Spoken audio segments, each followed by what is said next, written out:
Now, I would like to call upon our Sir CEO to felicitate the gathering. Please come, sir. Give your valuable suggestion, please.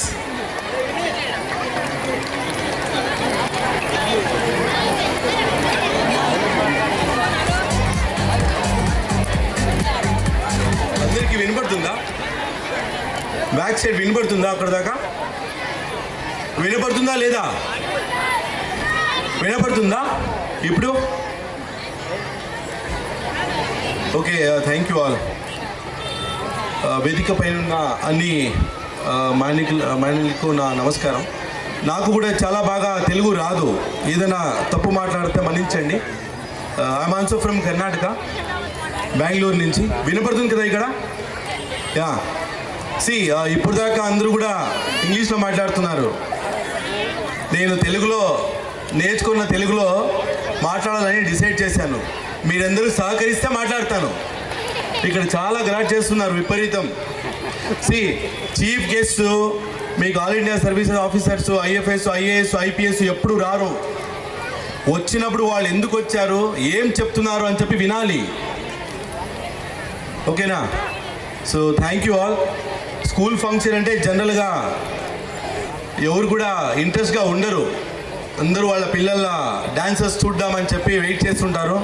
ఎందుకంటే మేము కూడా అలాగే ఉన్నాం అందుకే ఆ టైంలో. సో జనరల్గా నేను కొన్ని పాయింట్స్ చెప్తాను, ఒక 10-20 నిమిషాలు. కొన్ని టీచర్స్కి చెప్తాను. చాలా ఎక్కువ సౌండ్ చేస్తున్నారు ఈ పక్కన. కొంత టీచర్స్కి చెప్తాను, కొన్ని మాటలు పేరెంట్స్కి చెప్తాను, కొన్ని మాటలు స్టూడెంట్స్కి చెప్తాను. టీచర్స్కి మెయిన్గా చెప్పడం ఏంటంటే, నాజీ క్యాంప్ అని చెప్పి ఒకటి కాన్సంట్రేషన్ క్యాంప్ ఉంది రిహాబిలిటేషన్ సెంటర్ లాగా. అక్కడ ఒక స్కూల్ ప్రిన్సిపల్ అక్కడి నుంచి ఒక లెటర్ రాస్తారు. ఎవరికి? టీచర్స్కి. ఎందుకంటే అతను రాస్తాడు బాధలో, నేను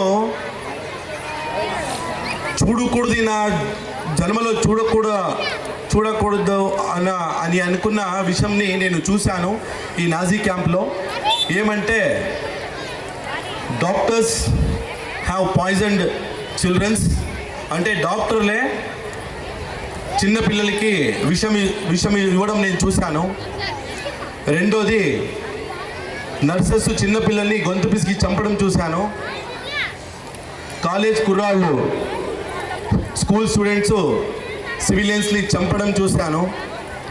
ఇంజనీర్స్ గ్యాస్ చేంబర్స్ ఇలాంటి డేంజరస్ థింగ్స్ కన్స్ట్రక్ట్ చేసి చంపడం చూసాము. నాకు ఈ ఎడ్యుకేషన్ సిస్టమ్ పైనే డౌట్ ఉంది అని చెప్పి ఒక లెటర్ రాస్తాడు. అర్థమైంది అందరికీ? టీచర్స్కి రాస్తాడు. ఏమంటే, స్కూల్లో మీరు చెప్పే పాఠము ఎలా ఉండాలంటే, ఈ సైన్స్, సోషల్, తెలుగు, ఇంగ్లీష్ ఇవి కాదు, మెయిన్గా హ్యూమన్ వాల్యూస్ నేర్పించాలి అని చెప్పి, మానవత్వం. సో దాని యొక్క వాల్యూస్ నేర్పించాలి అని చెప్పి చెప్తాడు. So you should not create the literate monsters, maniacs, psychopaths అని చెప్పి చెప్తాడు. అంటే ఒక టీచర్ మానవత్వం అంటే ఏంటి అని చిన్నపిల్లలకి చిన్నప్పటి నుంచి నేర్పించాలి. విద్యాభ్యాసంతో పాటు మానవుడి జన్మ ఎట్లా ఉంటుంది, ఎలాగ ఒకరి ప్రవర్తన ఉండాలి అని చెప్పి నేర్పిస్తుంది. నా గురించి చెప్పాలంటే చాలామందికి తెలియదు ఇక్కడ అందరికీ. నా పేరు Jagannath Singh. I'm an IFS officer, belong to 2013 batch. I'm from Karnataka. So ఈ జిల్లాలో అన్నమయ్య జిల్లా డిస్ట్రిక్ట్ ఫారెస్ట్ ఆఫీసర్గా పనిచేస్తున్నాను. ఆల్రెడీ నేను చిత్తూరులో 4 సంవత్సరాలు చేశాను, కర్నూలులో చేశాను, అనంతపురంలో చేశాను, నెల్లూరులో చేశాను, అనకాపల్లిలో చేశాను. ఇది నాది last posting as a DCF of a district. ఇక్కడ ఏమంటే, చదివే టైంలో మనము పేరెంట్స్ కానీ స్టూడెంట్స్ కానీ ఒక ఎయిమ్ని, స్పాట్ లైట్ని, ఆబ్జెక్టివ్ని మన లైఫ్లో ఫిక్స్ చేసుకోవాలి. ఫిక్స్ చేసిన తర్వాత ఆ చివరి చేరుకునేదాకా మనము చూస్ చేసే ఒక రూట్ ఎట్లా ఉండాలంటే అంత నీట్గా ఉండాలి. అది చాలా కష్టపడి చదివాం మేమంతా. ఇప్పుడు ఇక్కడ కూర్చొని ఉండే వాళ్ళందరూ కూడా ఏదో ఒకటి సాధన చేసిన వాళ్ళే. రేపటి రోజు మీ పిల్లలు ఎలా ఉండాలంటే, మా స్కూల్కి నేను చీఫ్ గెస్ట్గా వెళ్ళాలి, ఈ చైర్లో నేను కూర్చోవాలి అని చెప్పి ఎదగాలి మీ పిల్లలు. అంత గొప్ప పనులు అంత గొప్పగా చదవాలి అని చెప్పి నేను చెప్తాను. మేమంతా చాలా కష్టపడి ఒక రోజుకి 14-15 అవర్లు 2-3 సంవత్సరాలు చదివితే కానీ ఈ స్థాయికి ఎదగం. అప్పుడు 2012లో నాది నేషనల్ 27th ర్యాంక్ వచ్చింది. ఎలా చదవాలంటే మనం ఎప్పుడు కూడా ఈ దేశానికి ఫస్ట్ ర్యాంక్ నాకు రాకపోతే ఇంకెవరికి రాకూడదు, అలాంటి ఒక ప్రిపరేషన్ నేను చేస్తానని చెప్పి మీ మనసులో ఉండాలి. మీరు కనే కళ ఎలా ఉండాలంటే పడుకొని కలగడం కాదు, నిద్ర కూడా రాకూడదు, అలాంటి కళ మనం గలాలి. జీవితంలో అంత పైగా ఎదగాలి అని చెప్పి డిసైడ్ చేయాలి. చిన్నపిల్లలు మీకు ఒక 4 పాయింట్స్ చెప్తాను, సక్సెస్ సూత్రాస్ అని చెప్పి స్టూడెంట్స్కి ఒక 4 పాయింట్స్ చెప్తాను. First point is control your body.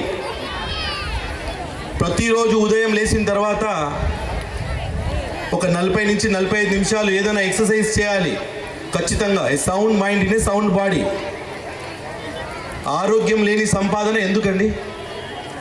చాలామంది షుగర్ వచ్చేసింది, బీపీ వచ్చేసింది అందరికీ. ఇప్పుడు ఆల్మోస్ట్ 90% ఆర్ డయాబెటిక్. ఏమైనా చెప్తే నాకు టైం లేదు అంటాడు.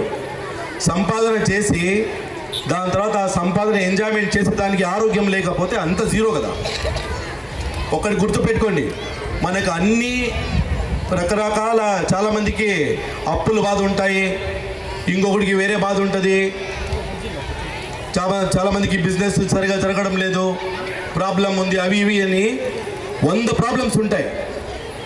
కానీ అన్నీ భరించుకోకపోతున్నాం. కానీ ఆరోగ్యం చెడిపోయే ఒక్క ప్రాబ్లం స్టార్ట్ అయిందంటే ఇవన్నీ ప్రాబ్లమ్స్ మూసుకొని కరెక్టా? అందుకే ఆరోగ్యం అనేది చాలా ఇంపార్టెంట్. ప్రతి మనిషి కూడా ఆరోగ్యంగా ఉండాలి. సో ఎక్సర్సైజ్ ఖచ్చితంగా చేయాలి. ఒకటి, that is control your body. Second thing, స్టూడెంట్స్కి చెప్తున్నా అందరికీ, second thing is control your mind. మన బాడీలో పంచేంద్రియాలు ఉంటాయి, కన్ను, ముక్కు, నాలుక, చెవి, స్కిన్. ఈ 5 కూడా మైండ్ అనేది ఒకటి కంట్రోల్లో పెట్టుకుంటే లైఫ్లో మీరు ఏ కావాలన్నా సాధనం చేయొచ్చు. జనరల్గా ఏం చేస్తారు జనాలు, కూర్చొని టీవీ చూడడము, ఆనందంగా ఉంది ఆ డ్యాన్స్ చూడడము, ఈ డ్యాన్స్ చూడడము, సినిమాలు చూడడము, ఎంజాయ్ చేయడము, ఇలాంటివి చేస్తుంటారు. సో కన్నుని ఎప్పుడు కూడా కంట్రోల్లో పెట్టుకోవాలి. చాలామంది ఏం చేస్తారు, మందు కొట్టడము, చెడిపోవడము, లవ్లో పాడైపోయి చాలామంది లవ్ ఫెయిల్యూర్ అయ్యి నాశనం అయిపోయిన వాళ్ళు చాలామంది నా బ్యాచ్మెంట్స్ చూశాను నేను. సో ఎప్పుడు కూడా మీ మైండ్ని మీరు కంట్రోల్ చేసుకోవాలి. మైండ్ని కంట్రోల్ చేయడం ఎలాగా? బ్రీతింగ్ కానీ, మెడిటేషన్ కానీ రెగ్యులర్గా మీరు చేస్తే ఫిజికల్ యాక్టివిటీతో మీ మైండ్ని ఈజీగా కంట్రోల్ చేయొచ్చు. మైండ్ని ఎంతే బాధలో ఉన్నా కూడా కంట్రోల్ చేయగలిగేది ఒకటే గుర్తుపెట్టుకోండి, మీ బ్రీతింగ్ మీరు కంట్రోల్ చేసి బ్రీతింగ్ ఎక్సర్సైజ్ రెగ్యులర్గా చేస్తే, ప్రాణాయామ, ధ్యానం ఇలాంటివి చేస్తే మీ మైండ్ కంట్రోల్లో ఉంటుంది. ఇది రెండోది. మూడోది, మీ ఒక కమ్యూనికేషన్. మీరు మాట్లాడే మాట, స్టూడెంట్ కానీ టీచర్స్ కానీ మంచి మాట, భయపడకూడదు, చాలా బోల్డ్గా, చక్కగా, ఇంటెలిజెంట్ టాక్స్ మాట్లాడాలి. ఎవరినైనా చూస్తే ఇలా మాట్లాడాలి అని చెప్పి అనుకోవాలా, అలా మాట్లాడాలి. So that is good communication. That is third one. Fourth one ఏమంటే ఆలోచన చేసే విధానం. మీకు ఒక చిన్న ఎగ్జాంపుల్ చెప్తాను. మీ అందరికీ కూడా మోక్షగుండం విశ్వేశ్వరయ్య గారు తెలిసే ఉంటారు. ఈరోజు ఇంజనీర్స్ డే అని చెప్పి ఆయన బర్త్డే రోజున సెలబ్రేట్ చేస్తారు. ఎందుకంటే ఆలోచన చేసే విధానం ఎలాగా మారుతుంది ఒక వ్యక్తికి అని చెప్పి మీకు ఒక ఎగ్జాంపుల్ చెప్తాను. ఆయన ఇంజనీరింగ్ చదువుకునేటప్పుడు ఒక వాటర్ ఫాల్స్ దగ్గరికి వెళ్తారు. వీళ్ళ ఫ్రెండ్స్ ఒక 3-4. ఒకటో ఫ్రెండ్ చెప్తాడు, ఎంత అద్భుతంగా ఉంది ఈ జలపాతం అంటారు మీరు తెలుగులో కదా, వాటర్ ఫాల్ని, జలపాతం ఎంత అద్భుతంగా ఉంది, ప్రతిరోజు రావాలి చూసేకి అని అంటాడు ఒకడు. రెండో వాడు ఏమంటాడు, చాలా అందంగా ఉంది ఇక్కడ, ఒకటి గెస్ట్ హౌస్ పెట్టుకొని ఇక్కడ సెటిల్ అయిపోతే బాగుంటుంది అంటాడు. మూడో ఆయన విశ్వేశ్వరయ్య ఉంటాడు. అతను ఏం చెప్తాడంటే, అంత నీళ్లు కింద పడి వేస్ట్ అవుతా ఉంది. కింద టర్బైన్స్ పెడితే ఇక్కడ ఉండే 500 ఊర్లకు కూడా కరెంట్ వస్తుంది అన్నాడు. అతని మాటలతో అక్కడ టర్బైన్స్ పెట్టి ఎలక్ట్రిసిటీ ఉత్పాదన చేసి 500 ఊర్స్కి ఇచ్చారు. మీ చూడండి, ముగ్గురు కూడా అదే చూపు చూస్తున్నారు, కానీ ఆలోచన చేసే విధానం వేరే వేరేగా ఉంటుంది. అందుకే ఆయన్ని విశ్వేశ్వరయ్య అంటారు. సో ఆలోచన చేసే విధానం ఎలా సార్ మార్చుకోవాలి అంటే, ఇప్పుడు జనరల్గా స్కూల్స్లో I request you one thing, స్కూల్స్లో ఏమంటే సైన్స్, సోషల్ ఇలాంటి సబ్జెక్ట్స్ కామన్గా ఉంటాయి, కానీ ఏ స్కూల్లో కూడా ఒక్క సబ్జెక్టు చూడలేదు నేను. ఏమంటే గొప్ప గొప్ప మహనీయుల గురించి ఒక బుక్స్ పెట్టి లైబ్రరీలో వాళ్ళ గురించి వారానికి అట్లీస్ట్ 1 అవర్ కానీ 2 అవర్ కానీ చెప్తే మీ ఆలోచన చేసే విధానం మారుతుంది. లైక్ విశ్వేశ్వరయ్య పైన బుక్, అబ్దుల్ కలాం గారి గురించి బుక్, అంబేద్కర్ గారి గురించి బుక్, వివేకానంద గారి గురించి బుక్, గాంధీజీ గురించి, భగత్ సింగ్ గురించి, ఇలాంటి బుక్స్ పెట్టి మీరు చిన్న పిల్లల్లో అట్లీస్ట్ 5th స్టాండర్డ్ నుంచి ఆయన ఎవరు, ఆయన చేసే సాధన ఏంటి అని చెప్తే ఖచ్చితంగా ఆలోచన చేసే విధానం మారుతుంది. No school has introduced so far subject. I request all the school dignitaries present here and other school people to kindly space 1 or 2 hours per week to know about the greatest personalities who have lived in this society and who have contributed enormously to your society. So ఈ ఒక 4 మాటలు ఇప్పుడు చెప్పాను. దాని తర్వాత స్టూడెంట్స్కి ఒక 3 సూత్రాలు చెప్తాను. ఒకటోది పేరెంట్స్ ప్రౌడ్గా ఫీల్ చేయడం. ఏ స్టూడెంట్ అయినా కూడా చాలా బాగా చదివిన తర్వాత వాళ్ళ parents I feel proud about you, I'm proud about you, నీకు జన్మనిచ్చినందుకు సార్థకమైంది నా బతుకు అని చెప్పి అనాలి పేరెంట్స్. నా పేరెంట్స్ చాలాసార్లు చెప్పినారు, 100 సార్లు ఇప్పటికీ ఈ 10 ఏళ్లలో. అలాంటి కొడుకు కూతురుగా ఎదగాలి. That is how the success is seen.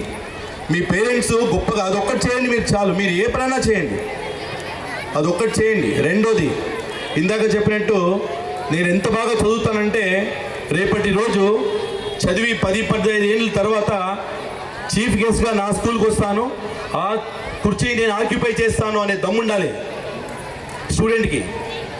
అంత కష్టపడి చదవాలి. ఓకే. సో ఇంకా మూడోగా, మీరంతా ఎక్కడైనా మనం ఫంక్షన్స్కి పోతే అక్కడెక్కడ కలిసి చాలామంది ఆటోగ్రాఫ్స్ తీసుకుంటుంటారు. మాది ఏ సినిమా హీరోల కోసం కానీ వేరే వాళ్ళ కోసం కానీ మీరు లైన్లో నిల్చుకొని సిగ్నేచర్ తీసుకున్నారో ఆ రోజు, ఈరోజు నీ అపాయింట్మెంట్ కోసం నీ ఆఫీస్ ముందుగా నిలబడాలి. ఆ స్థాయికి నేను ఎదుగుతా అని చెప్పేసి you should challenge your self. So thank you very much. School function ఇలాంటివే మరిన్ని జరుపుకోవాలి అని చెప్పి అనుకుంటున్నాను. నేను చెప్పింది పేరెంట్స్ కానీ స్టూడెంట్స్ కానీ పాటిస్తే ఖచ్చితంగా లైఫ్లో చాలా పైకి వస్తారు. Thank you.